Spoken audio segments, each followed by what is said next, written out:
Hello to everyone, Jai Hind, and I welcome you all on Abhipedia Defense platform. So I know you all are waiting for the video जो assistant commandant Ravi Kumar का हमने एक interaction ली है, जिस interaction में इन्होंने बहुत सारे जो मिथ्स होती हैं या बहुत सारी जो इंटरेस्टिंग पॉइंट्स हैं उसके बारे में बताया हुआ है, because he is presently serving in the सशस्त्र सीमा बल, having a good number of years का एक्सपीरियंस है उनके पास, और काफ़ी सारी चीज़ें जो है एसएसबी के बारे में उन्होंने बताई हुई हैं. So I hope you will definitely going to enjoy that video. और इसके साथ साथ मैं आपको ये भी बता देता हूं कि हमारा जो है पेपर 2 के लिए सीएपी पेपर 2 का कंप्लीट लाइव बैच चल रहा है. ये लाइव कंप्लीट बैच जो है इसमें मल्टीपल टीचर्स जो है they are teaching multiple subjects. For example politic governance के लिए अलग टीचर है Pritam sir, then Bansal sir taking economics issues and general issues, my self I am taking security issues, then geography environment के लिए हमारे Shahid sir है. Everyone coming from the civil services background, जिनका experience है कि आंसर राइटिंग कैसे लिखनी है. तो उसके लिए आपने क्या करना है, 7 दिन का ट्रायल ले सकते हैं बहुत अच्छे से. पेपर 2 का 7 दिन का ट्रायल आप ले सकते हैं. कैसे, इस वीडियो के डिस्क्रिप्शन में भी आपको 7 डेज का ट्रायल का ऑप्शन मिल जाएगा. डायरेक्टली लिंक पे जाएंगे और ट्रायल लेंगे, या फिर क्या कर सकते हैं, गूगल पे जाके अभिपीडिया लिख के, जैसे आपने अभिपीडिया लिखा यहाँ पे सीएपीएफ पेपर 2 का बेस्ट लाइव कोर्स आपको दिख जाएगा, है ना. तो ये जो बेस्ट लाइफ कोर्स है यहाँ पे थोड़ा सा नीचे जाएंगे, so you will be looking कि हमारा 10 जुलाई तक ये कोर्स चलेगा, 10 जुलाई तक. ठीक है, अगस्त में आपका एग्जाम है, 10 जुलाई तक आप बहुत मोमेंटम के तरीके से हम लोग आपके लिए साथ में तैयारी करवाएंगे. राइट, अब ये हो गया. अब यहाँ पे आप ये सारे लेक्चर्स हैं, यहाँ पे ये लेक्चर्स ये इसीलिए आपको दिख नहीं रहे नीचे lectures, reason being because login नहीं किया हुआ है. सो ये हमारी कोर्स फैकल्टी है, Bansal sir, Pritam sir, Manish sir, Atul, मैं, Yashpal sir, Ramish sir, Shahid sir. So these all people will going to teach you the paper 2, जो कि सबसे ज़्यादा अनप्रिडिक्टेबल या कॉम्प्लिकेटेड जिसको हम बोलते हैं, स्टूडेंट्स बहुत मुश्किल से उसको समझ पाते हैं. सो यहाँ पे आप क्या करेंगे, यहाँ पे आप directly sign up for free demo lectures करेंगे और थोड़ा सा अपना 1-2 डिटेल्स भर देंगे, और then you are good to go for the 7 days free trial for this paper 2 course. Right, 7 दिन के लिए देखिए और फिर अपना मन बनाइए कि क्या करना चाहिए. राइट, अभी मैं आपको डिस्टर्ब नहीं करूंगा. Enjoy this video and wish you all the very best of luck. जय हिंद. तो जय Hind to all of you. I welcome you all on Abhipedia defence YouTube channel. और आज की वीडियो बहुत ही स्पेशल है. स्पेशल इसीलिए है क्योंकि हमारे साथ है असिस्टेंट कमांडेंट रवि कुमार. इनका जो है ऑलमोस्ट 2 साल का एक्सपीरियंस है सशस्त्र सीमा बल के अंदर एज एन असिस्टेंट कमांडेंट. तो असिस्टेंट कमांडेंट के क्या रोल्स होते हैं, क्या अपॉर्चुनिटीज उनको मिलती हैं, क्या एडवेंचर करने को मिलते हैं, क्या रिस्पॉन्सिबिलिटीज है, फैसिलिटीज, एवरीथिंग हम लोग अच्छे से समझेंगे. और जो रियलिटी में होता है, जो ग्राउंड में होता है एक्सपीरियंस, और जो हमें देखने को मिलता है उसमें क्या डिफरेंस है, वो सारी चीजें हमें सर एक स्टेप बाय स्टेप चीजें हमें बताएंगे. सो आई वाज वेरी होपफुल कि सर आए और हमारे को एक रियल इंसाइट दे, क्योंकि स्टूडेंट का अभी इंटरव्यू होने वाला है. 6 दिसंबर से स्टूडेंट्स जो है अपना इंटरव्यू देने वाले हैं यूपीएससी में. So it would be a very एक मोटिवेशनल और साथ ही साथ एक डीप इंसाइट इनको फौज की मिलेगी. तो ये इंपॉर्टेंट है उन स्टूडेंट्स के लिए, और आगे जो स्टूडेंट्स है फिजिकल मेडिकल वाले उनके लिए भी बहुत इंपॉर्टेंट है. और अल्टीमेटली जो स्टूडेंट्स है जो 2022 की तैयारी कर रहे हैं उनके लिए भी एक फुल ऑफ जोश वाला लेक्चर या स्पीच जो है सर से हम लोग सुनेंगे. सो आई वेलकम यू सर. कैसे हैं आप? ठीक, मैं थैंक यू, बहुत अच्छा हूँ. सबसे पहले सभी को जय हिंद. और मेरा नाम है रवि कुमार.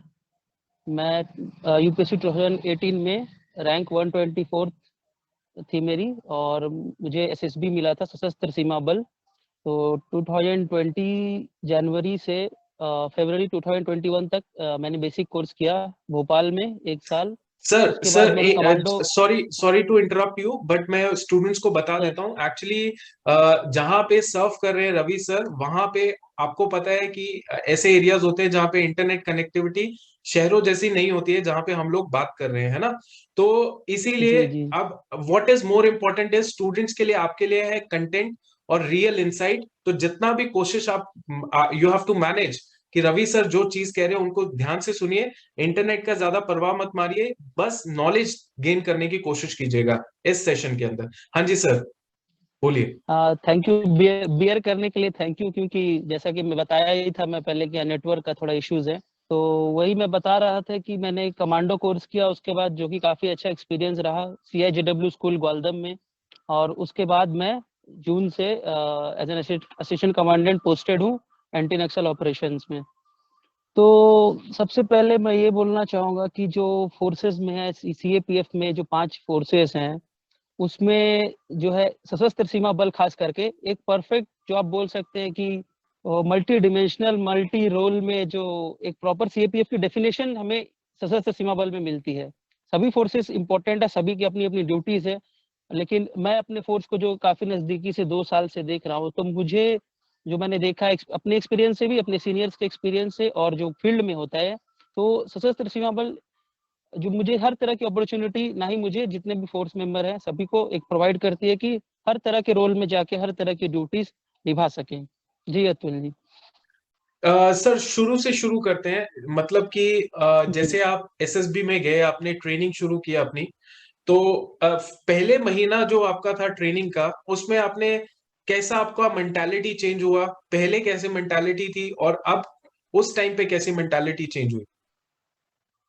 हाँ जी, बहुत अच्छा सवाल है। क्योंकि अभी जो हम, जैसे मैं 24th बैच का था, सशस्त्र सीमा बल डायरेक्ट एंट्री 24th बैच, तो अभी 26th बैच जो SSB की है, वो जस्ट अभी उनका कोर्स जस्ट शुरू होने वाली है, तो उनके लिए भी एक अच्छा एक्सपीरियंस हो जाएगा थ्रू दिस वीडियो ऑल्सो। तो मैं उनको ये बताना चाहूंगा कि जो आने वाले हैं फोर्सेज में भी तैयारी कर रहे हैं, कि जो हम जैसे जाते हैं एक सिविलियन लाइफ से हम जाते हैं, जैसे मैं अभी दिल्ली में प्रिपेयर कर रहा था, तो उसके बाद जब हम जाते हैं उस जगह पर, सबसे पहले होता है कि फिजिकली, तो फिजिकली हमें सबसे बड़ा बर्डन लगता है कि क्या हम फिजिकली कर पाएंगे, क्योंकि फिजिकल स्टैंडर्ड्स जो होता है सेंट्रल आर्म पुलिस फोर्सेज में वो काफी हाई होता है।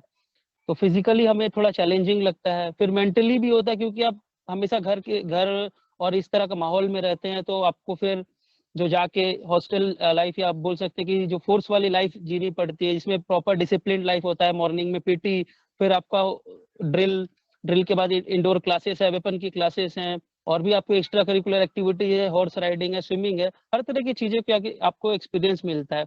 लेकिन आपको सबसे जरूरी ये है कि जब आप जाते हैं तो मेंटली एक तरह से तैयार होके जाएं, कि हाँ मैं अब वहां जा रहा हूँ, तो मैंने जो डिसाइड किया है कि मैं इस फोर्स में सर्व करूंगा, मैं अपनी कंट्री को सर्व करूंगा, तो मेरे अंदर वो जज्बा है। तो अब मेंटली तैयार होकर जाए, फिजिकली जो है उतनी इश्यूज नहीं आएंगे जो कि मेंटली इश्यूज आएंगे, क्योंकि अगर मेंटली तैयार है, अगर मेंटली टफ है, तो फिजिकली आप आराम से कर लेंगे। बिकॉज एक ग्रुप होता है, सब लोग एक दूसरे को मोटिवेट करते हैं, आपके जो वहाँ पे ट्रेनर्स रहते हैं, जो उस्ताद रहते हैं, वो आपको सपोर्टिव रहते हैं, हर तरह से आपको मदद करते हैं। और मैं भी गया था तो काफी मेरी भी शुरू में काफी दिक्कतें हो रही थी, मैं भी वेट बहुत ज्यादा था मेरा, बट जो एक ग्रुप जो मिल जाता है आपको, काफी मोटिवेटिंग ग्रुप होता है, और जो आपके ट्रेनर्स होते हैं वो काफी आपको एनकरेज करते हैं, तो धीरे धीरे वो ट्रांजिशन हो जाता है और आप चीजों को सीखने लगते हैं। हाँ, बट आपका माइंड मेंटली प्रिपेयर्ड होना चाहिए। आप चीजों को एक्सेप्ट, जो है जिस तरह है उस तरह से एक्सेप्ट करें, और अपने आप को उस रोल में ढालें। अपने आप को जो है वो, आपको 1 साल के बाद आपको अपने आप वो डिफरेंस पता चलने लग जाएगा कि सिविलियन और आप में जो अंतर है। तो ऑल इन ऑल आपको बहुत अच्छा एक्सपीरियंस होने वाला है जो CAPF में। सर मेरा दूसरा क्वेश्चन है कि आपकी पहले मंथ में कितनी सैलरी आई थी, अगर आप बताना चाहते हो तो, क्योंकि ऑब्वियसली दिस इज ऑल्सो अच्छा, a kind of a motivation. जैसे ये है कि अभी जैसे नए जो आएंगे उनका, जैसे हर, आपको पता है कि हर 6 मंथ में वो इंक्रीमेंट लगता है। तो मैं जब गया था तो मेरी फर्स्ट सैलरी जो थी, वैसे 20 डेज की मिली थी, क्योंकि सॉरी 10 डेज की मिली थी, क्योंकि मैं January 21, 2020 को ज्वाइन किया था। तो फर्स्ट 10 डेज था, लेकिन फर्स्ट 3 मंथ्स की सैलरी आई थी। तो फर्स्ट 10 डेज के लिए मुझे 23,000 कुछ मिला था। उसके बाद वही उस समय मेरी जो बेसिक पे थी 56,100। तो टोटल अराउंड मंथली अगर अब मैं बताऊं तो 69,000 उस समय मुझे मिली थी। तो उसमें अलाउंसेस और TPT वगैरह सब ऐड होती है। उसके अलावा आपका NPS और NPS कट जाता है। आपको पता ही होगा कि नेशनल पेंशन जो है स्कीम है, उसके तहत। तो 69 से जो भी माइनस हो जाता है, जो कुछ CGEIS होता है और NPS होता है, तो आपको 62 63 स्टार्टिंग मिल ही जाता है। और अब तो और धीरे धीरे इंक्रीमेंट हो रहा है, तो अब आज के डेट में ज्यादा ही मिलेगा। ओके सर, तो जैसे ही आप पास आउट हुए अपनी एकेडमी से, तो आपका फिर उसके बाद जर्नी कहाँ पे शुरू हुई? कहाँ से आपने शुरुआत की? जी, तो मैं पास आउट हुआ फरवरी 22 2021, मतलब इसी साल। और उसके बाद काफी, मतलब पास आउट जो होता है आपके लिए एक बहुत इमोशनल मोमेंट होता है, क्योंकि आपके फैमिली वहाँ मौजूद होते हैं। सबसे बड़ी बात, एक साल जो आपने, जो आपको बोलता है तपस्या किया, आपने जो ट्रेनिंग में जो खून भी बहाया, पसीना भी बहाया, मैं दिखाना चाहता तो मैंने खून भी बहाया है, यहाँ पे एक कट भी मुझे लगा था। तो ये सब जो करते हैं, तो लास्ट में आपके मम्मी पापा और आपके घर वाले मौजूद होते हैं, आपको स्टार्स लगते हैं, 3 सितारे, कंधे पे एक रिस्पॉन्सिबिलिटी आती है, तो काफी वो जो आपको पासिंग आउट मोमेंट एक काफी इमोशनल और आपके लिए जो आपकी मेहनत है उसको वो दर्शाता है। तो उसके बाद मैं पासिंग आउट होने के बाद हमें फिर सीधा अभी जो भेज दिया गया था CIGW school Gwaldam, counter insurgency and jungle warfare school Gwaldam, जो कि काफी पुराना और एक वेल एस्टेब्लिश्ड इंस्टीट्यूट है, जो कि गुरिल्ला वारफेयर और आपको जंगल वारफेयर, इस तरह की जो टैक्टिक्स है, काउंटर इंसर्जेंसी, ये सारी तरह में मतलब आपको वेल इक्विप्ड सोल्जर बनाने के लिए वो जो है सालों से करती आ रही है। तो यहाँ पे हमने 2.5 से 3 महीने का जो है वो जो कमांडो का कोर्स किया।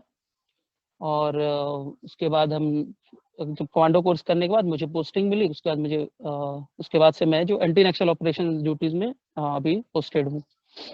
सर मुझे थोड़ा सा एकेडमी में चलते हैं, एकेडमी का एक्सपीरियंस देखते हैं कि कभी ऐसा कोई इंसिडेंट आया जिसमें लगा कि अब तो बहुत हो गया, मतलब ये तो मेंटली फिजिकली बहुत टॉर्चरस लग रही है। कोई ऐसी एक्सरसाइज या ऐसा रूटीन आपका था जिसमें लगा कि अब तो ये एक्सट्रीम हो गया है, नाउ दिस इज एंड? बिल्कुल, बिल्कुल, बिल्कुल, बहुत अच्छा क्वेश्चन है ये। और मैं आने वाले जो अभी जो मेरे छोटे भाई हैं जो SSB में भी आए हैं और अलग फोर्सेस में भी जो जा रहे हैं, उन सबको भी ये सलाह दूंगा और बोलूंगा कि जो ऐसे सिचुएशंस एक बार नहीं, आपके पास 100 बार आएंगे, और कभी कभी लगातार आते रहेंगे हर दिन। तो आपको बिल्कुल, जो मैं पहले बताया था कि मेंटली तैयार रहना, फिजिकली जो चीजें हो जाती है, अगर मेंटली आप हार मान जाते हो तो जो है आप फिजिकली भी हार जाते हो। तो सबसे पहले आएगी सिचुएशन, आएगी जैसे कि फॉर एग्जांपल मैं दूंगा, हमारा जंगल एक्सरसाइज हुआ था बेसिक ट्रेनिंग में, मिड टर्म के समय भी हुआ था और फाइनल भी हुआ था। तो उसमें आपको 4 से 5 दिन जंगल में रहना पड़ता है। वहाँ पे आपको सेल्फ सफिशिएंट, तो मतलब वहाँ पे अरेंजमेंट्स किए जाते हैं, बट स्टिल आपको जंगल में रहना है, ठंड में भी है और गर्मी में भी, बरसात हो रहा हो, ऑपरेशन करना है। तो आपको वो एक्सपोजर दिया जाता है। आने वाले दिनों में चैलेंजेस चैलेंजेस जो आएंगे, आप उसके लिए कितना तैयार हो। तो बिल्कुल इसमें घबराना नहीं है, और इसमें ऐसा नहीं कि ये चैलेंज है तो हम वहाँ पे टूट जाएंगे, हमें लगेगा, लेकिन वहाँ पे आपके साथ आप खुद भी उतने मोटिवेटेड हो रहोगे, और जो कुछ साथी आपके होंगे जो बिल्कुल मोटिवेटेड रहेंगे, और उस लोगों को, वैसे लोगों को ना आप कोशिश करें अपने सर्कल में इंक्लूड करें जो मोटिवेटेड रहे हैं हमेशा। कुछ लोग डिमोटिवेट रहेंगे, बोलेंगे अरे क्या चल रहा है यार, इतना थका दिए, परेशान कर रहे हैं, ये कर रहे हैं। बट नहीं, वो आपको तैयार किया जा रहा है। मैंने भी इसको बाद में समझा कि क्यों हमें इस तरह की ट्रेनिंग दी जाती थी। इवन मैं कमांडो कोर्स में जो है वो बेसिक से भी ज्यादा उसमें जो है टफ और जंगल एक्सरसाइज 4 दिन का, बिल्कुल सेल्फ आपको खुद पकाना खाना सब कुछ। जब आप 4 दिन कंप्लीट कर लोगे तो अपने आप को देखोगे वापस आके, तो बोलोगे हाँ मैंने कुछ अचीव किया है। तो ऐसी सिचुएशन एक बार दो बार नहीं, बहुत बार आपको आएंगी। और उस समय बस मेंटली आपको तैयार रहना है कि नहीं मैं कर लूंगा, बस ये मोमेंट है, ये पार हो जाएगा, बस ये it is going to pass, it is going to pass, I can do it. Small small groups बनाए, और अपने आपस में जो ग्रुप्स होता है आप उनको मोटिवेट करते हुए, 16 किलोमीटर रन होता है जैसे, तो शुरू वाले में तो आप कंप्लीट भी नहीं कर पाओगे, कई लोग जाएंगे तो 16 किलोमीटर रन विथ पिट्ठू एंड राइफल जो होता है वो कंप्लीट करना ही मुश्किल हो जाता है। लेकिन वो जो ग्रुप होगा, आप एक दूसरे को मोटिवेट करते रहेंगे तो काफी मजा आएगा, फिर आप चैलेंज करने लगे एक दूसरे को, and that becomes very interesting, and वो निकल जाता है। तो इसमें कुछ घबराने की बात नहीं है। मेरे से पहले कितने बैचेस गए, मैं आया हूँ, अब फिर आप आ रहे हो, तो कुछ इसमें घबराने की बात नहीं है, और बिल्कुल बहुत अच्छा एक्सपीरियंस मिलेगा आपको। सर बेसिक ट्रेनिंग में ऐसे कौन से ग्रूलिंग रूटीन होते थे? जैसे मान लीजिए ऐसा कोई रूटीन है जिसमें 3 बजे सुबह उठ गए और रात को 12 बजे सोने को मिल रहा है, कोई ऐसा कोई बेसिक ट्रेनिंग में आप रूटीन बताइए। जी, तो हुआ है मोस्टली, जैसे कि कभी फायरिंग के लिए हमें दूर जाना पड़ता था, काफी दूर, तो सुबह 3 बजे उठ के या 3:30 बजे उठ के तैयार होके, कभी 3 बजे कभी 4 बजे निकलना पड़ता था। तो फायरिंग रेंज बहुत दूर हुआ करता था फायरिंग प्रैक्टिस के लिए। तो आप मॉर्निंग में जाओ, फिर वहाँ पे शाम तक फायरिंग होगा, फिर पैकअप होगा, फिर आप एक एक चीज वहाँ पे देखोगे। जाने से पहले भी आप एक एक चीज काउंट करके एवरीथिंग लेके जाना है, और रिस्पॉन्सिबिलिटी होती है आपके ऊपर। फिर आने समय भी एक एक चीज की counting and everything proper place को वो करके वापस आना है। तो वो जाने से आने सुबह 3 बजे से जाके आपको रात को 1 12 या 1 भी बज जाता था लौटने से, फिर अगले दिन 3 बजे जाना है। तो दैट वाज चैलेंजिंग, क्योंकि एक दिन अगर होता है तो दैट इज बियरेबल, बट दूसरे दिन फिर से तीसरा दिन, ऐसे 2 या 3 दिन लगातार होने के बाद आदमी के वो असर करने लगता है, मतलब it takes a toll on your body. तो ये हो तो हुआ था, ऐसे 2 3 बार हुआ है। और कभी कभी evening PT, night fall in, तो चेक रोल कॉल बोलते हैं, कभी रात में अचानक से उठिए उठ जाइए। तो वो कभी कभार, इट्स नॉट मतलब रेगुलर रूटीन ही है, कभी कभार आपको वो चेक करने के लिए, and you are ready for everything, कब आप अलर्ट हो कि नहीं। तो इसमें कुछ घबराने वाली बात वैसे नहीं है, you can okay. Do it. Okay. जी। ओके। सर ये बताइए कि जैसे आपका सेपरेट रूम होता है, हर एसी को एसएसबी के अंदर सेपरेट रूम मिलता है, और क्या क्या स्टार्टिंग में फैसिलिटीज मिलती है? Facilities, okay. तो जैसे कि ऐसे खासकर मैं अगर एसएसबी की बात करूं, तो एसएसबी की जो वेल एस्टेब्लिश्ड इंस्टीट्यूट, जो ट्रेनिंग एकेडमी थी, वो पहले श्रीनगर गढ़वाल में थी, उत्तराखंड में। तो 2013 फ्लड्स के चलते वहां पर काफी डिस्ट्रक्शन हो गई और उसके बाद शिफ्ट करना पड़ा। 2017 से भोपाल में ट्रेनिंग एकेडमी शिफ्ट हुई है। तो जब हम गए थे तो काफी नासेंट स्टेज में था और धीरे धीरे डेवलपमेंट उसका जो चल रहा था। तो अभी काफी हॉस्टल जो काफी वेल एस्टेब्लिश्ड और एक अच्छा सा हॉस्टल बन गया, और अभी इंडिविजुअल रूम्स ही अभी इस बैच से मिलना शुरू हो गया। पहले हम जब थे तो हम डबल शेयरिंग में मोस्टली रहते थे। तो अब सिंगल रूम मिल रहा है, वेल एस्टेब्लिश्ड है और उसमें एसी भी है। उसके बाद आप जो फैसिलिटीज की बात करें तो उसमें मेस होता है आपका, आपको रूम बॉयज मिलते हैं, जो लड़के जो है आपके जो कपड़े वगैरह धोना, आयरन करना, वो है आपको तैयार करना, और वो करते हैं। और जो उसके बाद जो एक्स्ट्रा करिकुलर में से गेम्स के लिए वॉलीबॉल, और जो टीम गेम्स जो भी है, football, handball, badminton, horse riding, swimming, ये जो है ये सब एक्स्ट्रा करिकुलर, एक्स्ट्रा बास्केटबॉल, तो ये सब आपको ओके। खेलने का मौका मिलता है। जी। ओके। सर तो अभी जैसे एकेडमी में आप गए तो चलो एक रूम मिल रहा है, अभी जैसे फॉर एग्जांपल आप फुल असिस्टेंट कमांडेंट पोस्टेड है, तो अभी कितना आपके हम्म। रूम है, मतलब? अभी आप एक असिस्टेंट कमांडेंट जो होता है वो, उसको हर जगह जहाँ भी वो पोस्टेड रहे, उस कंपनी का जो लीड करता है, कंपनी को 137 की स्ट्रेंथ को जो लीड करता है, तो उसको जहाँ भी जाए उसको एक अपना पर्सनल रूम मिलेगा। जहाँ भी हो जाते हैं, जहाँ पे भी वो पोस्टेड होते हैं, उनका एक पर्सनल अपना रूम होता है। एंड उसमें अमेनिटीज बेसिक जो चीजें आपको मिलेगी ही, कहीं पे आपको बहुत अच्छा मिल जाएगा, कहीं पे थोड़ा सा कंप्रोमाइज करना पड़ता है, बट मोस्टली आपको जो बेसिक चीजें वो मिलेगी। आपका एक अपना पर्सनल जो होता है वाटर कैरियर होता है, जो आपकी देखभाल करना, आपका जो खाना पीना, चाय और सब कुछ, वो जो है वो देख रेख करता है। आपके लिए ओके। वॉशरमैन होते हैं, यहाँ पे कंपनी वॉशरमैन होता है, आपका बार्बर होता है, और आपका स्वीपर होता है। तो एवरीथिंग वो बेसिक जो चीजें वो सब आपके पास होती है, आपको ये सब ऑथोराइज्ड है।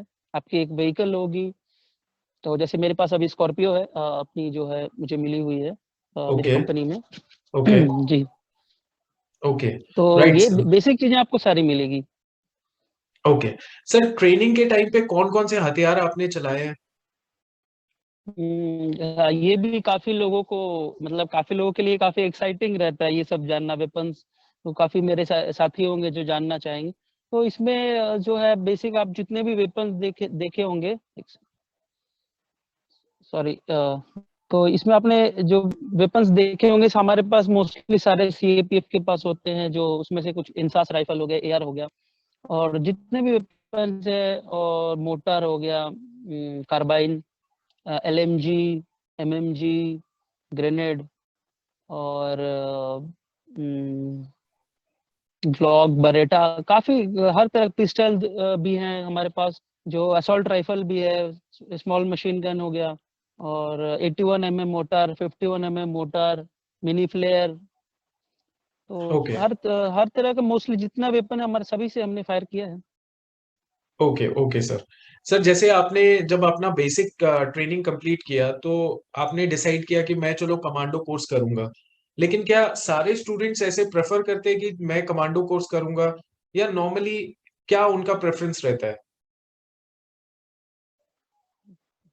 बिल्कुल, जो है बेसिक के बाद, जो अगर बेसिक के बाद, पहले एक्चुअली ये जो कमांडो कोर्स था वो तुरंत बेसिक के बाद नहीं होता था। वो आप 2 साल 3 साल फील्ड में सर्व किए, उसके बाद ये होता था। तो उस टाइम ज़्यादा टफ हो जाता था ये करना। बट अभी क्या है कि बेसिक के तुरंत बाद जब कमांडो होना जो यहाँ अभी जो हो रहा है कुछ सालों से, तो ये ईज़ी हो गया है सभी के लिए। क्योंकि फिज़िकली आप ऑलरेडी वो रहते हो, उस ट्यून अप रहता है बॉडी, 1 साल आपने फिज़िकल किया है तो ट्यून अप रहता है, तो आप उसके बाद तुरंत कमांडो करने में कुछ ज़्यादा परेशानी नहीं होती है। स्टिल वो चैलेंजिंग होता है कमांडो, उसमें मेंटली आपको ज़्यादा टेस्ट किया जाता है। और कुछ लोगों का बिल्कुल रहता है कि हम अभी नहीं करेंगे या नहीं करेंगे, 1 साल तो अभी लगातार हम इतना कुछ किए हैं, फिर अभी तुरंत 3 महीना। तो रिजर्वेशंस रहते हैं, लेकिन हो जाता है एज़ अ ग्रुप। हम साथ बेसिक में साथ रहे हैं, फिर हम वही सेम ग्रुप रहते हैं आगे भी, तो इसमें कुछ ज़्यादा इश्यूज़ नहीं होता है, कर लेते हैं मोस्टली सब। Okay sir.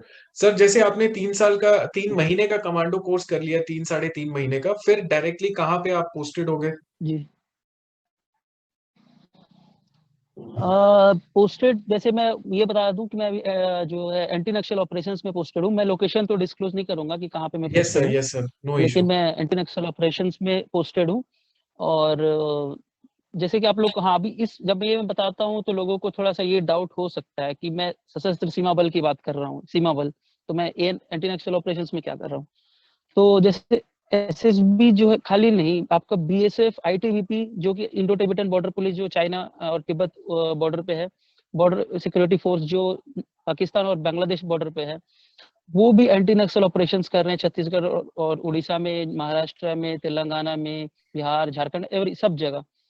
तो अब जो ड्यूटीज है किसी भी फोर्स की, वो सिर्फ उनके जो डोमेन में, वो मतलब डोमेन में सिमट कर नहीं रह गई है, वो मल्टी डिमेंशनल जो ड्यूटीज हो गई हैं, जैसे internal security duty, election duty, और आपका कभी जो हो गया राइट कंट्रोल, इस तरह का एंटी नक्सल ऑपरेशंस। तो हम जो सिर्फ एसएसबी सिर्फ नेपाल और भूटान बॉर्डर के लिए जो है, हम जो हमारे मेन जो फोकस है इस दोनों बॉर्डर पे हम डिप्लॉयड हैं, इसके अलावा भी हम बहुत सारे ड्यूटीज कर रहे हैं। और इस तरह की लोगों की जो चिंताधारा होती है, बहुत सारे लोगों की जो सशस्त्र सीमा बल है सॉफ्ट फोर्स है, और सिर्फ वो yes friendly yes Nations yes. के बॉर्डर्स पे है, जैसे कि हमसे फ्रेंडली नेशन नेपाल और भूटान फ्रेंडली नेशन है, तो हम सॉफ्ट फोर्स है, कुछ नहीं करना है बस। लेकिन ये उनकी जो सोच है, उनको मतलब ये उनको ये जानना चाहिए कि हम जो है अभी हमारे पास स्मॉल एक्शन टीम का एक कॉन्सेप्ट है सशस्त्र सीमा बल में।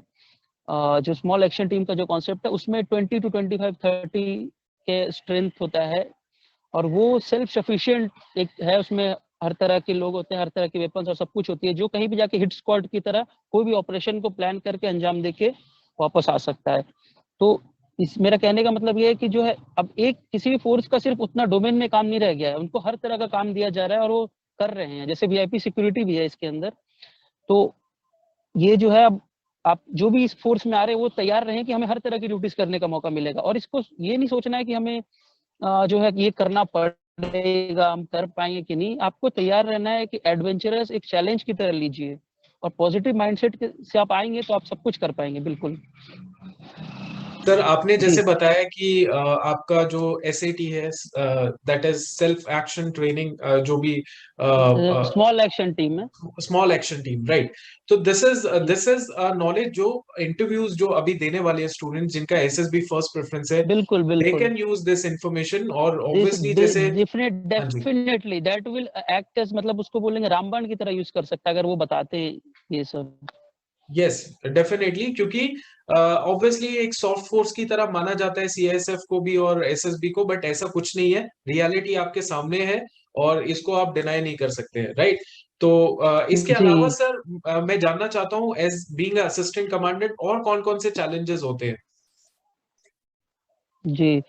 आज अब चैलेंजेस की मैं बात करूं तो सबसे पहले मैं इसको डिवाइड करना चाहूंगा, ऑपरेशनल, एडमिनिस्ट्रेटिव, ठीक है, फिर पब्लिक, और उसके बाद अलावा कोई भी डायमेंशन मेरे दिमाग में बोलने से में आएगा तो मैं बता दूंगा। सबसे पहले मैं अगर बोलूँ ऑपरेशनल, तो जैसे कि मैं तो पूरा हाईली ऑपरेशनल एरिया में भी हूँ, और जो है यहाँ पे एंटी नक्सल ऑपरेशन तो आपको पता ही है कि लेफ्ट विंग एक्सट्रीमिज्म और जो ये है वो काफी इंडिया में जो है वो जो एक रेड कॉरिडोर जो बोलते हैं उसमें हम्म। चल ही रहा है। तो ऑपरेशनल चैलेंज ये है कि सबसे पहले निकलते हैं कि फोर्स को इनसे खतरा होता है, जो लेफ्ट विंग एक्सट्रीमिस्ट्स हैं, जो एंटी नक्सल जो एलिमेंट्स हैं, तो इनसे खतरा और ऑपरेशनल चैलेंजेस होती हैं। उसके बाद पब्लिक से चैलेंजेस होती है, जैसे जहाँ पे भी आप, आपका काम क्या है, आप लॉ एंड ऑर्डर को मेंटेन करना आपका काम है, आप जहाँ पे भी हैं। तो आपको पता है कि आप जिस पब्लिक के साथ काम कर रहे हैं, जहाँ पे आप रह रहे हैं, वहाँ वो पब्लिक में सब लॉ एंड ऑर्डर को मानेंगे नहीं, कुछ तो उसमें ऐसे एलिमेंट होंगे जो बिल्कुल गलत काम करेंगे ही। तो आप जरूर आप कोशिश करेंगे कि उनको जो है सही रास्ते पे लाएं। तो फ्रिक्शन होगी मतलब चैलेंज है आपके लिए। वो आपकी लोकेशन को इधर उधर डिस्क्लोज करना या आपको भटकाना, ये सब कोशिश करेंगे, क्योंकि इवन जैसे एसएसबी में नेपाल और भूटान बॉर्डर पे, वहाँ पे भी वो लोग स्मगलिंग, वहाँ पे मेनली स्मगलिंग का काम होता है, फेक करेंसी या जो हो गया मवेशी या ट्रैफिकिंग। तो आप वहाँ निकलते हैं तो आपका मूवमेंट को वो जज किया जाता है, सब कुछ किया जाता है। तो ये खुद में एक चैलेंज है। जब आप बाहर निकलते हो तो आपके अगेंस्ट में बहुत लोग होते हैं, आपके सपोर्टर्स भी होते हैं, मैं ये नहीं बोल रहा हूँ कि सब अगेंस्ट में होते हैं, बट कुछ उसमें होते हैं जो आपके अगेंस्ट होते हैं, और जो खास करके जो लोग गलत करना चाहते हैं वो अगेंस्ट में होते हैं। एक चैलेंज है। जब दूसरा चैलेंज एडमिनिस्ट्रेटिव है कि आप एक एज एन असिस्टेंट कमांडेंट जो है, तो जो चैलेंज जैसे मैं बताया वो अपॉर्चुनिटीज भी है आपके लिए, आपको अपने आप प्रूव करने की, और आप जो ट्रेनिंग लेते हो आपके अंदर जो स्टेमिना है, पोटेंशियल है, वो आप निखार के सामने आ सकती है। तो एडमिनिस्ट्रेटिव वाइज 136 जो कोर्स है उसको कमांड करते हो। आपको सिर्फ अपने एज के लोगों अपने अब तक सब जितने लोग हैं, आप सबसे जूनियर मतलब एज में सबसे कम आप हो, but you have to command a person of an age of maybe 55 maybe 50, कोई 45 में एएसआई होते हैं, सब इंस्पेक्टर इंस्पेक्टर होते हैं, कांस्टेबल हेड कांस्टेबल, तो आपसे एज में ज्यादा, वो एज में बड़े होते हैं, but still you have to command. So you should have that command and controlling you. तो उससे आएगा वो, आप जितना ज्यादा मतलब आप चीजों को पढ़ोगे, आप केस स्टडीज देखोगे, आप जब फेस करोगे, मैं सबसे मेन चीज जब आप फेस करते हो, जब उस पहलू में आप ढलने लगते हो तो आपको पता चलता है चीजों के बारे में। तो ये चैलेंज आप धीरे धीरे इसको ओवरकम कर लोगे। बाकी आपका सीनियर्स का गाइडेंस आप बिल्कुल लेते रहो, और जो है जो एक्सपीरियंस लोग हैं उनसे आप लेते रहो। साथ में आपके लोकल पुलिस के साथ भी आपको जो है एक बहुत अच्छा वो बना के रखना पड़ता है। तो आपको हमेशा जो आपको जरूरी जब जरूरत होता है तो काम देते हैं। तो यही ओवरऑल आपको जो चैलेंजेस है मोस्टली यही है। सर जैसे आप और हाँ, फैमिली, हाँ एक जी, फैमिली का पॉइंट भी मैं बताना चाहूंगा यस कि हाँ, सर, यस। फैमिली जो ये जो पर्सनल चैलेंजेस हो गया आपके, आपको पर्सनली जो अफेक्ट करेंगे। एक असिस्टेंट कमांडेंट जो है आपको मोस्टली जो है कंपनी कमांड करते हैं, तो आपको कंपनी के साथ रहना होता है। तो कंपनी में और जो है उसमें एक असिस्टेंट कमांडेंट को, जैसे मैं एसएसबी की बात कर रहा हूँ, शायद सीआईएसएफ में उनके असिस्टेंट कमांडेंट जो है वो फैमिली साथ में रखते हैं। तो वैसे मैं एसएसबी की बात करूँ तो हम जब हम फील्ड में होते हैं, मोस्टली फील्ड में, जैसे फील्ड हो गया कि जैसे मैं अभी अपने कंपनी में तो फील्ड में हूँ, तो वहाँ पे आप फैमिली नहीं रख सकते। बट अगर आप बटालियन में पोस्टेड हो, जैसे 6 टोटल 7 कंपनी होती है एक बटालियन में, 6 फील्ड में होती है और एक जो बटालियन में पोस्टेड होती है। तो अगर आप कम फील्ड में हो तो फैमिली नहीं रख सकते, अगर आप बटालियन में पोस्टेड हो तो वहाँ पे आप फैमिली रख सकते हो। और वो डिपेंड करता है वहाँ पे आपको क्या परमिशन मिला है, कैसे मिला है। लेकिन जैसे आप असिस्टेंट कमांडेंट से प्रमोट हो जाते हो, डिप्टी कमांडेंट, आप स्टाफ ऑफिसर्स बन जाते हो, तो आप फिर फैमिली अपने साथ रख सकते हो। इवन असिस्टेंट कमांडेंट रहते हुए भी जो है आप अगर कोर्सेज में जाते हो, कहीं आउट ड्यूटीज में जाते हो, तो बिल्कुल आप फैमिली को ले जा सकते हो। आपको 3 महीना छुट्टी मिल गया, 2 से 3 महीना अगर कोर्स में चले गए तो वहां पे रख लिए। तो इस तरह से आपको मौका मिल जाता है। Okay sir, okay. एक सर, सेकंड। हाँ जी। एक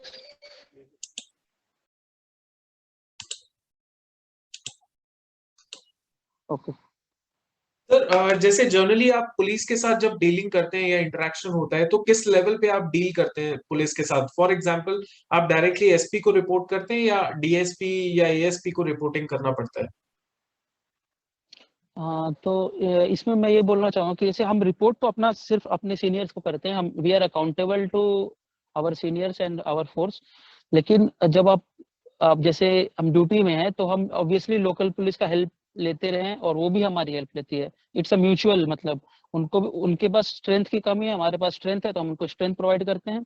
और हम जब ऑपरेशनली हम कुछ अचीवमेंट करते हैं, हम जो जो एंटी नेशनल एलिमेंट्स को पकड़ते हैं, तो हम हैंड ओवर पुलिस को करते हैं। तो इट्स मतलब 2 साइडेड जो है वो रिलेशनशिप है हमारा। तो बिल्कुल अच्छे रिलेशन से आपके हमेशा काम आते हैं। एंड हमें रिपोर्ट किसी को ऐसे तो करना नहीं है, लेकिन अगर आप डीएसपी या एसपी जो होते हैं जिला के, और डीएसपी जो आपके वहाँ पे जो रहते हैं एसडीपीओ, तो उनसे अगर आपके रिलेशंस अच्छे हैं तो बिल्कुल आपको ऑपरेशनली हेल्प मिलता है। उनकी पुलिस की इनपुट भी अच्छी होती है उस जगह, लोकल जगह पे उनसे भी इनपुट काफी मिल जाता है। हमारा पर्सनल इनपुट तो रहता ही है, पर उनका जो सपोर्ट मिलता है तो ऑपरेशनली आपको और भी अच्छा करने को मौका मिल जाता है। सर ये आउट ऑफ क्यूरोसिटी वाला सवाल है, शायद इलॉजिकल भी हो सकता है, लेकिन ये मुझे पता है कि बहुत सारे एस्पिरेंट्स का हम्म, ये थॉट होता होगा कि जैसे आप असिस्टेंट हम्म, कमांडेंट है, you are like company commander, 3 star है आपके कंधे शोल्डर के ऊपर। तो उस सिचुएशन में अगर कोई जी। मान लीजिए कोई सब इंस्पेक्टर है पुलिस का, स्टेट पुलिस का कोई सब इंस्पेक्टर है, वो आपके सामने आता है, तो वो क्या सल्यूट मारता है या क्या प्रोटोकॉल होता है इस तरीके का? देखिए प्रोटोकॉल तो यही है कि जो है रैंक सबसे बड़ा। देखिए मैं एक असिस्टेंट कमांडेंट हूँ या मैं हूँ, मैं उम्र, मैं सपोज अभी डायरेक्ट एंट्री हूँ या कोई और भी है, तो रैंक रैंक होता है, इंसान का कुछ नहीं होता है। Rank you have to means rank आपसे बड़ा है तो you have to salute, you have to give regards. तो बिल्कुल करते हैं जैसे। और मैंने तो देखा है, मैंने जितना भी काम किया है मैंने अभी तक अपनी सर्विस में, कि जितने भी सब इंस्पेक्टर्स मिले हैं हम काफी रिस्पेक्ट और इज्जत से हमसे बात करते हैं, हमें सल्यूट भी करते हैं। तो ऐसा कुछ नहीं है। और जो है हमेशा हम नेगेटिव नहीं सोचना चाहिए, पुलिस को हमेशा नेगेटिव नहीं, बहुत अच्छा काम कर रही है पुलिस भी, बहुत मेहनत करती है। उनके पास मल्टी जो बोलते हैं जो इतना सारे चैलेंजेस होते हैं, हम तो खैर एक चीज को लेके चलते हैं, पर उनको लॉ एंड ऑर्डर से लेके हर तरह की चीजें संभालना पड़ता है। तो बिल्कुल पुलिस जो है हमें रिगार्ड्स करती है और हमें इज्जत भी करती है। सब हम भी करते हैं, हम भी उन्हें बिल्कुल अपने साथ बुला के सब कुछ जितना हमसे होता है हम भी करते हैं। Okay sir. सर मेरा नेक्स्ट सवाल ये है, जैसे अभी आप जो है अभी you are in somewhere operational areas में, ऑप्स एरियाज में है, तो आपका रूटीन कैसा रहता है? कितने बजे सुबह उठना पड़ता है और छुट्टी कब होती है? कोई ऐसा टाइम भी होता है जहाँ पे फ्री आप आराम से रिलैक्स करते हो? क्या रूटीन रहता है? जी, रूटीन भी डिपेंड करता है आपको। Every day is not same, मतलब यस। कभी जैसे कि ऐसे 2-4 दिन ऐसे भी निकल गए जब थोड़ा सा इतना आप स्ट्रेसफुल नहीं रहे, और कभी ऐसा भी 2-3 दिन लगातार आ गया जब you have so much work कि हाँ लगातार ही बैक टू बैक आपको काम करना पड़ रहा है। तो रूटीन जैसे सुबह मॉर्निंग जैसे ट्रेनिंग में होता है वैसे यहाँ भी होता है, मॉर्निंग पीटी होती है। उसके बाद जो है आप क्लासेस होती है, आप बिल्कुल एक एज एन असिस्टेंट कमांडेंट आप ट्रेनिंग करके जाते हो, तो आप बिल्कुल क्लासेस में आपको बैठना चाहिए, आपको क्लासेस कंडक्ट करनी चाहिए, चीजें सीखिए सिखाइए। क्योंकि बहुत सारे हमारे पास जवान्स होते हैं, हमारे पास जो एसओ सबऑर्डिनेट ऑफिसर्स होते हैं, जिनको नॉलेज हर उनके फील्ड में काफी नॉलेज होती है। क्योंकि एज एक्सपीरियंस जो किसी ने 15 साल की नौकरी, किसी ने 20 साल की नौकरी, 25 साल की नौकरी जिन्होंने किया है, इवन पुलिस का मैं बोलना चाहूंगा कि जो पुलिस में भी सब इंस्पेक्टर जो थाना के इंचार्ज होते हैं, तो आप उनके भी एक्सपीरियंसेस से काफी कुछ सीख सकते हो। एज एन यंग एसी आपको बहुत कुछ सीखने को मिलता है। तो उस अपॉर्चुनिटी को आपको जो है आपको ये नहीं सोचना चाहिए कि मैं जो रैंक में मेरे पे कंधे पे 3 स्टार लगा है, मैं असिस्टेंट कमांडेंट हूँ, एक सब इंस्पेक्टर है या एएसआई है या कोई साधारण जो मतलब कोई और जवान है। तो ये नहीं सोचना चाहिए, जिससे भी आपको जितना नॉलेज मिले, जो भी आप गेन कर सकते हो उनसे गेन करो, और आपको जो पता है जिस फील्ड में आप स्ट्रांग हो, जिसमें आपकी पकड़ है, आप उनको बताओ। तो ये जो एक्सचेंज ऑफ इंफॉर्मेशन और नॉलेज जो होगा, तो ऑल इन ऑल जो सबके लिए मतलब काफी जो पॉजिटिव डायरेक्शन में मूव करेगी आपकी जो एडमिनिस्ट्रेटिव भी और ऑपरेशनली दोनों। Okay sir. Sir work life balance के ऊपर आते हैं, जैसे फॉर एग्जांपल आपको साल में कितनी छुट्टी मिलती है, और किस तरीके से ये वर्क लाइफ बैलेंस का जो होता है कि कंफर्टेबल लाइफ है एसएसबी में, सीएसएफ में, ऐसा है एक्चुअली में? वर्क लाइफ बैलेंस के बारे में थोड़ा बताइए। देखिए आप जब हो एज ए असिस्टेंट कमांडेंट है, तो आप यहाँ के इंचार्ज हो, आप एक कंपनी के हेड हो, तो आपके पास बहुत सारे रिस्पॉन्सिबिलिटीज भी है, और आप उसको आप कैसे इफेक्टिवनेस जो है एफिशिएंसी बढ़ा सकते हो अपने वर्क का, अपने जवानों को मोटिवेट करके, हर तरह के टूल्स यूज करके। तो ये वो आपके ऊपर डिपेंड करता है, फिर आप अपने लिए टाइम उसी हिसाब से निकाल सकते हो कि आपने जो आपका अगर वर्क स्मूथ चल रहा है, because end of the day आप यहाँ पे हो, तो यू आर जो है अकाउंटेबल, यू आर रिस्पॉन्सिबल, तो आपको जो है डिलीवर करना पड़ेगा। तो आप अगर आपका जो मशीनरी है, आपकी जो मशीनरी है टोटल ऊपर से नीचे तक, अगर उनको सही जगह पे सभी लोगों को अपनी अपनी ड्यूटीज दे दी गई हैं, उनको बांट दी गई, उनसे जो है फीडबैक ले रहे हैं अगर आप समय पे, तो आपको पर्सनली टाइम जो है मिल जाता है। आई विल से बहुत ठीक ठाक टाइम मिल जाता है, बट आपका वर्क को इम्पैक्ट नहीं करना चाहिए। आपका अगर सिस्टम ठीक है तो you can do better in work life balance में। और बाकी छुट्टी का सवाल है तो छुट्टी बिल्कुल हमारे पास जो है वो 60 जो है अर्न लीव होती है और 15 कैजुअल लीव होती है। तो अभी आप लोग भी सुने भी होंगे कि 30 कैजुअल, 28 और 30।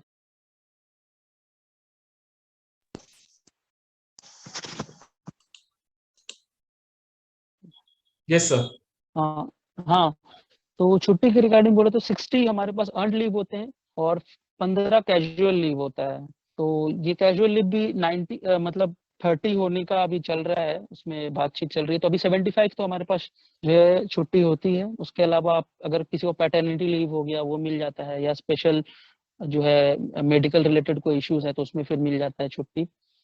तो ये है, और आप बिल्कुल वर्क लाइफ बैलेंस कर सकते हो। आप जो है अगर काम आप भी सही चल रहा है और आप अगर घर में अगर आपके जो पार्टनर है, आपकी फैमिली है, अंडरस्टैंडिंग है, वो होना भी चाहिए। अगर आप आ रहे हो तो ये सब चीजें जो है आप इस अगर फोर्स में अगर आप देश के लिए काम करने आ रहे हो तो बिल्कुल आपकी जो है वो माइंड में मेकअप करके चलना चाहिए, आपकी फैमिली को भी। और यहाँ पे जो है आपको भी खुद को भी मोटिवेट रखना है। बहुत सारे आप हॉबीज अपना एक रख सकते हो कि मैं खाली टाइम पे अगर कुछ हॉबीज हैं आपकी, किसी को बुक्स पढ़ना चाहे, बर्ड वाचिंग करना है, या कोई खेलता है स्पोर्ट्स का, कितनी सारी अपॉर्चुनिटीज अगर आप, जैसे कि फॉर एग्जांपल मैं बताऊंगा, जैसे आपके पास 130 का 137 का स्ट्रेंथ है तो आपके पास इतने लोग जो होते हैं, आप गेम्स खेल सकते हो उनके साथ, क्रिकेट, फुटबॉल, वॉलीबॉल, हर तरह के। तो आप ऐसे भी मोटिवेटेड रहोगे, पॉजिटिव रहोगे, आपके जवान जो है मोटिवेटेड रहेंगे। ये होता है। उसके बाद जो है आप अपनी फैमिली को भी मैनेज टाइम दो, फैमिली को भी टाइम दीजिए और मैनेज करिए, अपनी छुट्टियों को मैनेज करिए उस तरह से। तो इसमें कोई इश्यूज नहीं है, काफी अच्छा मैनेज हो जाता है वर्क लाइफ। मुझे नहीं लगता कि उतना कोई इश्यूज हैं। अगर आप अपना प्लान, अब तो सब कुछ अगर प्लान वे में अगर चलता है, कभी कभी अनप्लान्ड भी हो जाता है, but still you should plan your holidays. Okay sir. Sir again the same question, because वो क्वेश्चन था आपकी एकेडमिक बेसिक ट्रेनिंग के दौरान।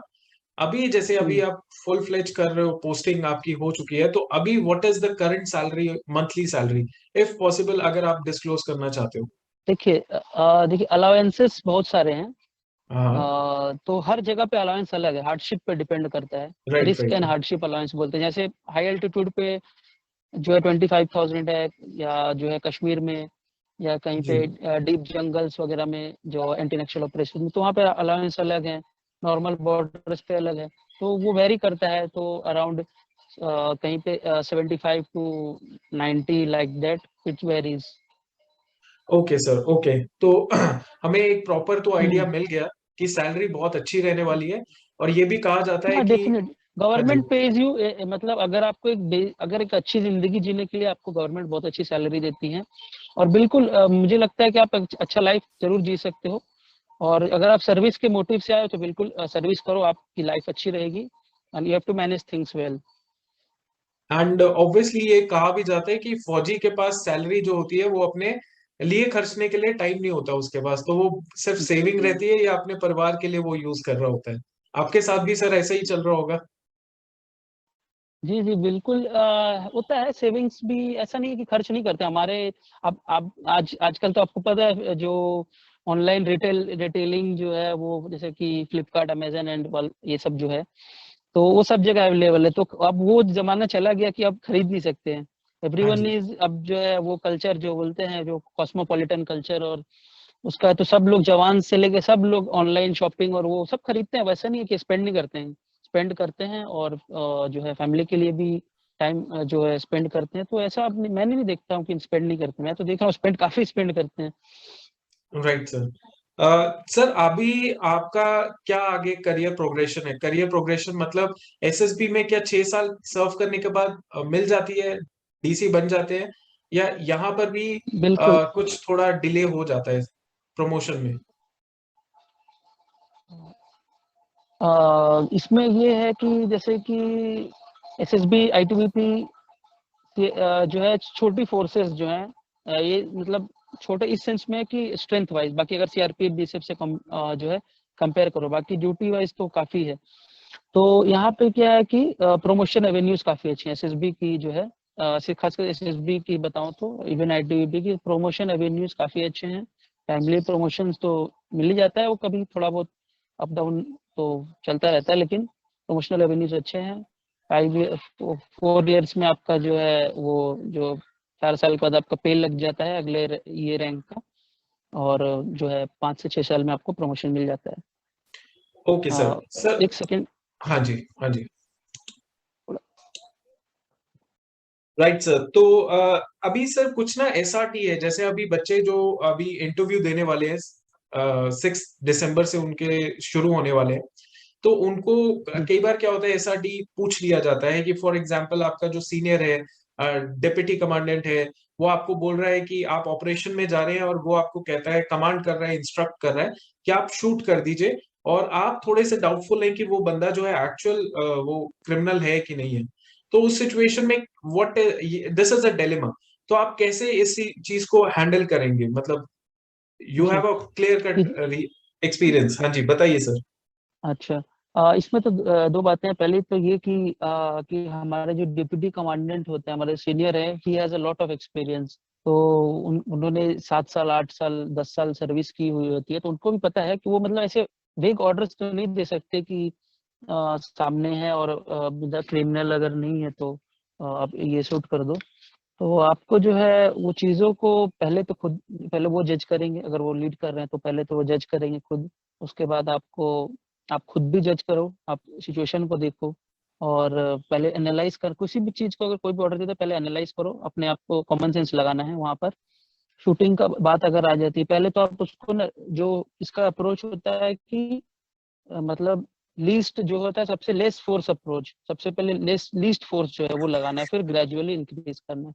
सबसे पहले इसलिए मॉब कंट्रोल आप करने जा रहे हो तो सबसे पहले होता है कि वार्निंग देना। 2 या 3 बार आप वार्निंग दिए, फिर भी अगर नहीं हो रहा है तो उसके बाद जो आपके पास होता है वाटर कैनन्स होते हैं, आपके पास टीयर गैस और वो सब होता है, तो उसका आप यूज कर सकते हो।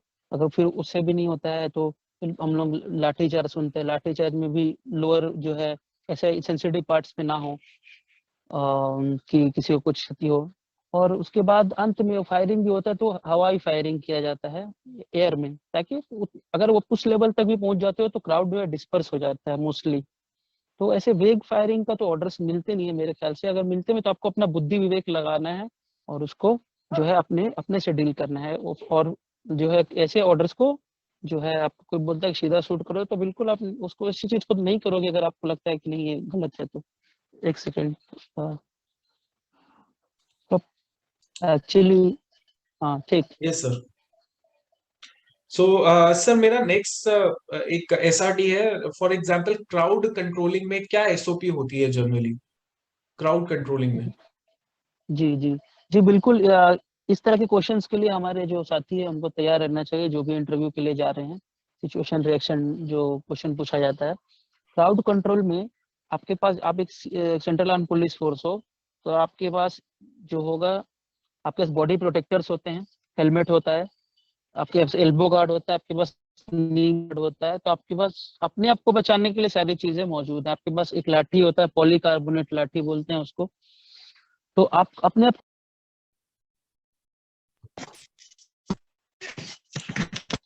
हाँ जी सर, कैरी ऑन हाँ, सर। तो आपके पास जो खुद को प्रोटेक्ट करने के लिए बॉडी प्रोटेक्टर, हेलमेट्स, लाठी का पॉलीकार्बोनेट लाठी, ये सब आपके पास होते हैं। तो अगर क्राउड जो है, अगर आपने जज किया क्राउड को, मूवमेंट देखा, क्राउड अगर जो है नॉर्मल क्राउड है, अगर एग्रेसिव क्राउड नहीं है, नॉर्मल क्राउड है, प्रोटेस्ट कर रहे हैं, तो ठीक है, आप उनको 2-3 बार वार्निंग देते हो। आपके पास वो माइक और वो सब होता है, तो आप उनको वर्बली वार्निंग 2-3 बार दें कि अगर आप डिस्पर्स हो जाए।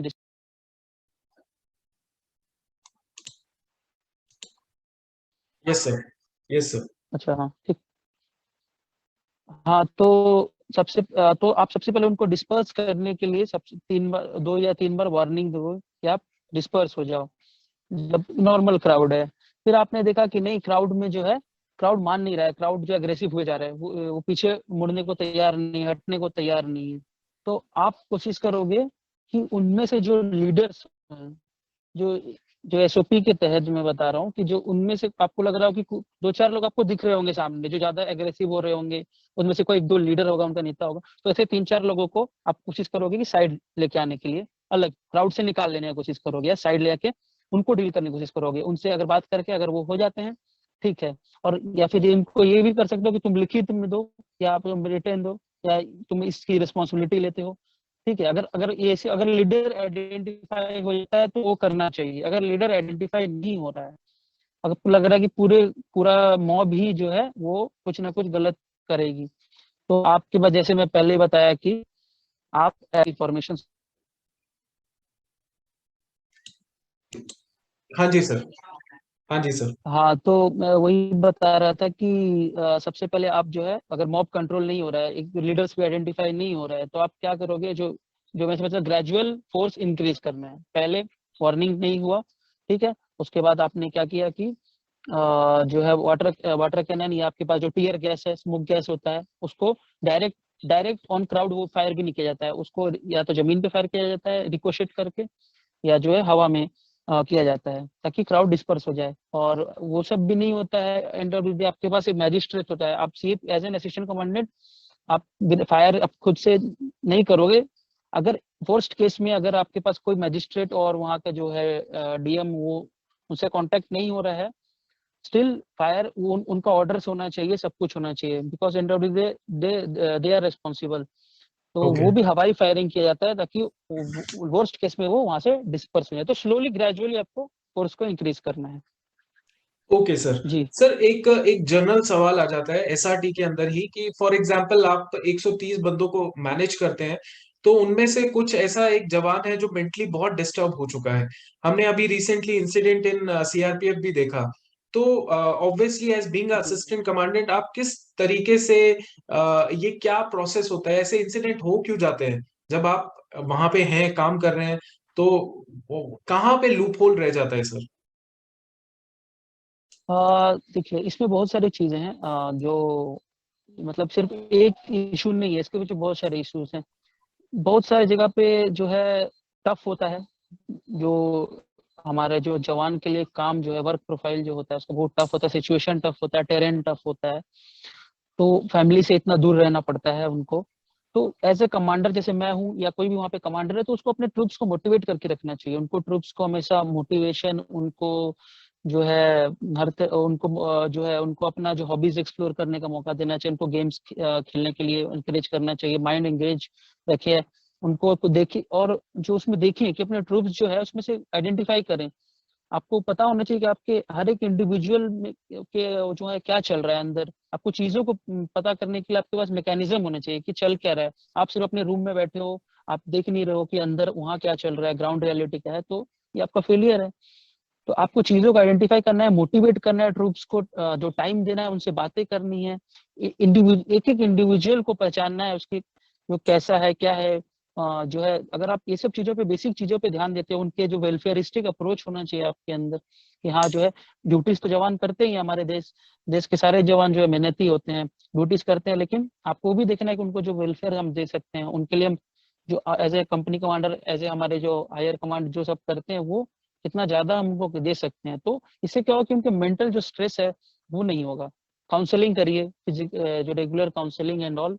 ठीक है, तो अब बिल्कुल, अगर हम बात भी करते हैं किसी से, अगर 10 मिनट एक जवान से, तो उसको भी वो अच्छा लगता है कि हाँ, मेरे जो सीनियर है मेरी बातों को सुन रहे हैं, मेरी प्रॉब्लम्स को सुन रहे हैं। तो आधा सुनने से प्रॉब्लम्स उनकी दूर हो जाती है।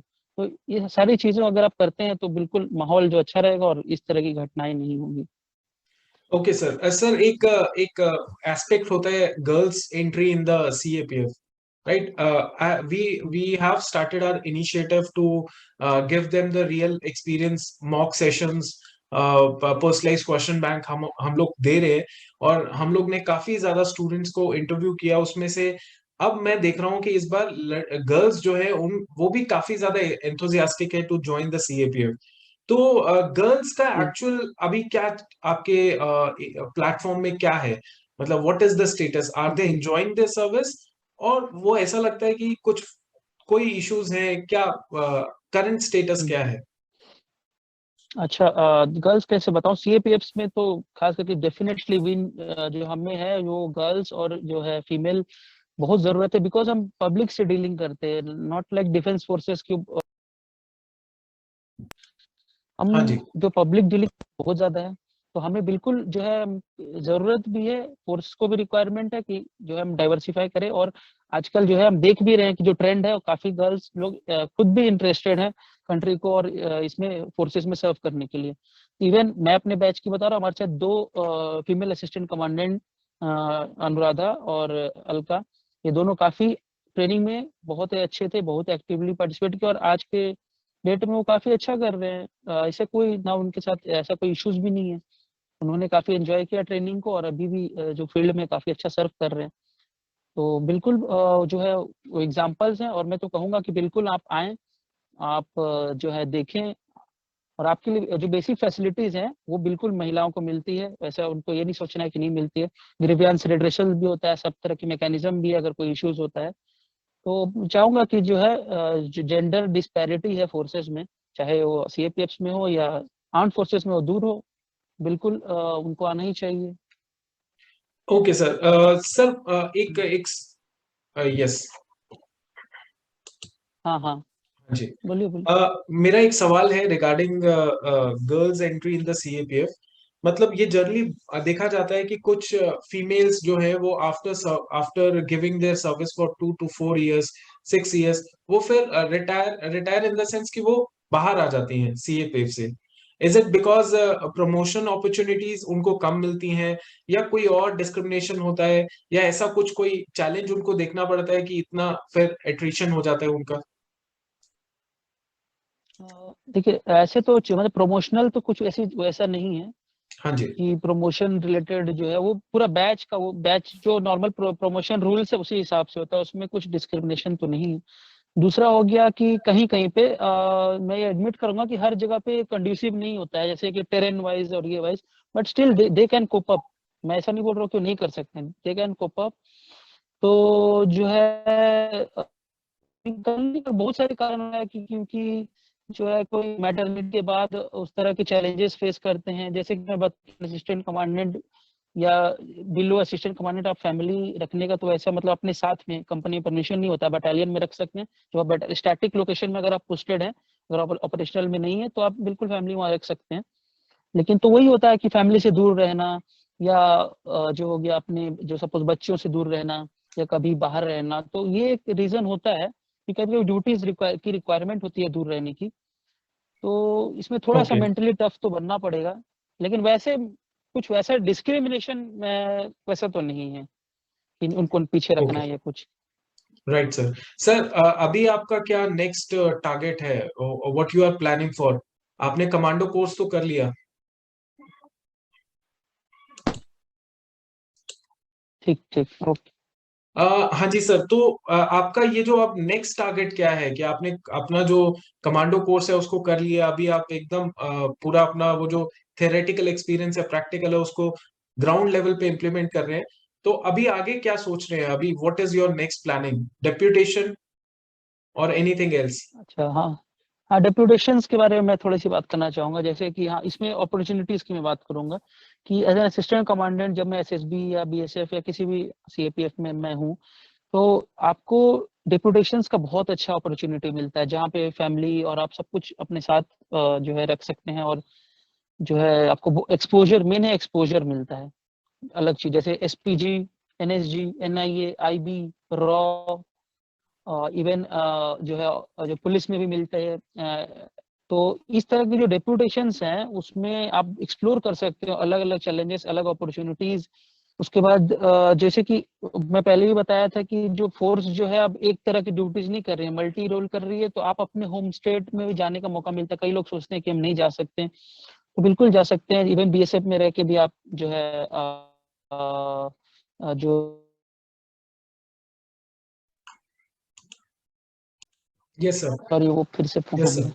तो आप जा सकते हो। तो ये जो डेप्यूटेशंस की अपॉर्चुनिटीज हैं, और इसमें आप जैसे कि आप पूछ रहे थे कि जो मैंने सीखा ट्रेनिंग में कमांडो में सीखा और वो, तो बिल्कुल मैं जैसे ड्यूटीज में जो अभी डिप्लॉयड उसमें बिल्कुल मैं बेसिक चीजों की, जो इवन वेपन्स की हो गया या ऑपरेशनल जो चीजें मैंने सीखी है, तरह तरह के ऑपरेशंस, तो वो काम आ रहा है। और आप जहाँ भी जाते हो आपको बिल्कुल वो काम आता है। कभी आपकी कोई भी ट्रेनिंग आपकी वो जो है जाया नहीं होती है, आपको कहीं ना कहीं वो काम आएगी। और अभी नहीं तो आगे चल के आपको अगर मेंटली टफ ही बनाया गया है 1.5 साल की ट्रेनिंग में, तो आप जब भी एडवर्स सिचुएशन आते हो तो आप उस दिनों को याद करते हो कि भाई उससे वर्स सिचुएशन क्या हो सकता था जब मैं ऐसे पड़ा हुआ था और मैं हार मान लिया था, बट मैं अभी यहाँ पे हूँ। तो आपको वो चीज, वही बेसिक जो चीज है जो मेंटली मैं बताया, वो उसको आप ओवरकम करते हो तो आप हर चीज के लिए तैयार हो।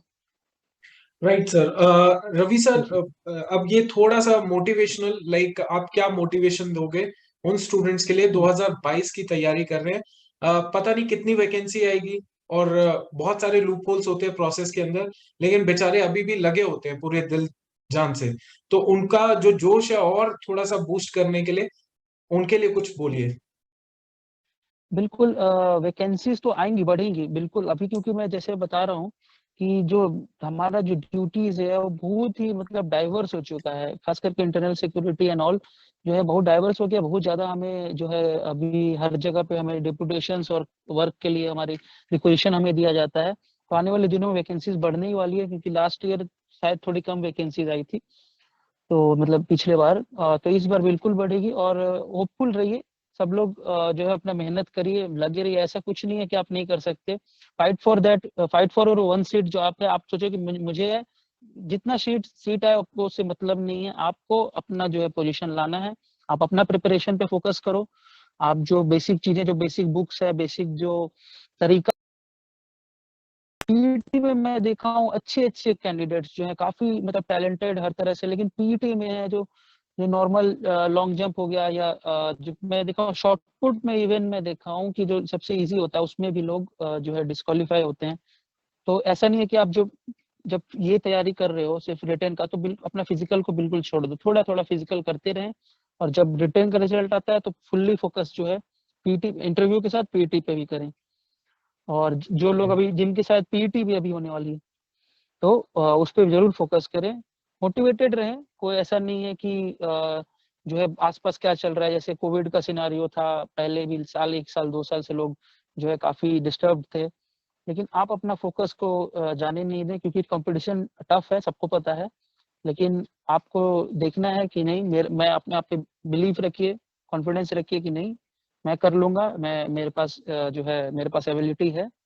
और बिल्कुल मेहनत करेंगे तो सबको का जो है सब सक्सेस जरूर पाएंगे। Okay. Sir, last step for the students who are going to be interviewed in the upcoming days. हाँ, तो लास्ट मोमेंट टिप्स मैं इंटरव्यू वाले को ये देना चाहूंगा कि सबसे पहले जो ब्लफ नहीं करना है कोई भी देखिएगा, क्योंकि वो काफी एक्सपीरियंस्ड होते हैं, और वो उनके पास इतना वास्ट सर्विस, 35 ईयर्स 30 ईयर्स का एक्सपीरियंस होता है सर्विस में। उन्होंने मैं जो ह्यूमन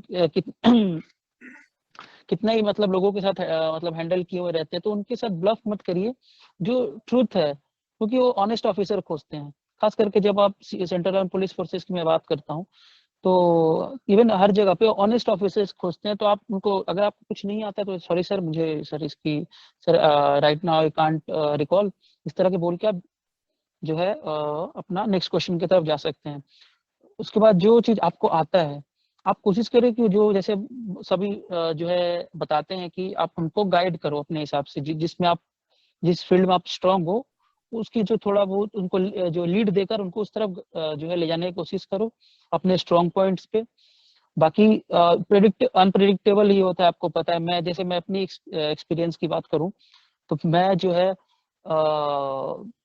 जो मुझे डाफ से एक भी क्वेश्चन नहीं पूछा गया था मेरे डाफ से, और मैं करंट अफेयर्स और मेरा ज्योग्राफी अपना जो था और इससे रिलेटेड जो भी इंटरनेशनल रिलेशंस, बाकी इंटरनल सिक्योरिटी बहुत अच्छे से प्रिपेयर करके गया था, लेकिन मुझे कुछ नहीं पूछा गया इसमें। सिर्फ मेरे होम स्टेट से जो था, सिर्फ only home state based 80% question अपने होम स्टेट, अपने घर और इसके बारे में पूछा गया था। मे भी शायद उसमें से पैनल जो रहे होंगे उस स्टेट में उनको काफी अच्छी जानकारी थी, तो इस पे चला। तो कुछ बोल नहीं सकते आप क्या पूछा जाए, बट आप बस समय है तो आप हर एस्पेक्ट को कवर करो, डैफ को कवर करो, आप current affairs and international relation, internal security क्या है, सिचुएशन रिएक्शन जो है, और क्या चल रहा है, कहाँ पे क्या चल रहा है, उसको कवर करो। हर तरह के जितने भी आप मल्टी डायमेंशनल उसको कवर कर सकते हो करो, सोशल इश्यूज पे, कोविड पे, साइंस टेक पे, सब कुछ करो। नहीं Yes. पता क्या पूछ लेंगे अपने हॉबीज Yes. पे। जी, तो यही है बेसिक टिप्स, यही है मेरी। Okay. Okay. So finally, Ravi sir, का इतना जबरदस्त information, knowledge, ground reality based क्या प्रैक्टिकल एक्सपीरियंस होता है, ये सर ने हमें बताया। बट सबसे इम्पोर्टेंट चीज ये है कि आज सर का बर्थडे है, so I wish you all the very happy birthday to you sir. मैं चाहता हूँ कि आप 30 साल सर्विस करने थैंक के यू सो बाद मच। टॉप जो रैंक होता है उसमें आप जाए, और जस्ट मेक योर पेरेंट्स बिल्कुल प्राउड, जो आप कब से कर रहे जा रहे हैं। मतलब it's like a very proud moment कि हम लोग ऐसा बोल सकते हैं कि हमें एक ऐसे पर्सन से नॉलेज मिलती है जो एक्चुअली सब कुछ कर चुके हैं या करने वाले हैं, और बहुत सारी चीजें। So very happy birthday to you sir, and thank you so much. I wish you all the very best for your upcoming adventure. And any last word जो आप बोलना चाहते हैं सर? यही मैं बोलना चाहूँगा कि जो है जैसे अभी पीडिया डिफेंस है और इनका जो प्लेटफॉर्म है, तो ये जो अच्छी चीज़ें जो आप लोगों के जो अपनी मेहनत करते हैं ये लोग, जो इनका जो टीम है, जो रिसोर्सेज को पहुंचाना और जो है इस तरह के इंटरव्यूज जो है ग्राउंड रियलिटी क्या है जो आपको बताने की कोशिश करते हैं, तो बिल्कुल जो है जो जुड़े हुए हैं आपके माध्यम से, मैं उनको ये कहूँगा कि बिल्कुल आप इसका फ़ायदा लें। आप जो है ये खुद ही इस एग्ज़ाम्स को दिए हुए हैं और इनका भी काफ़ी अच्छा एक्सपीरियंस है, तो आप इनसे सीखें और इनके थ्रू जो भी इनका रिसोर्सेज है और सब है, फॉलो करें। अपने डाउट्स को, क्यूरीज को इनको बता सकते हैं, इनके थ्रू अगर मेरे पास आता है तो मैं भी क्लियर करने की कोशिश करूंगा बिल्कुल। और मैं यही चाहता हूँ कि हम जितने लोग जुड़े हुए हैं सब अच्छा करें, सब अपनी मेहनत करें, सब आगे बढ़े और देश का नाम अल्टीमेटली जो सर्विस है वो करके देश का नाम रोशन करें। बस यही कहूँगा। जय Hind. Okay sir, Ravi sir, thank you, जय हिंद सर, थैंक यू। जय हिंद।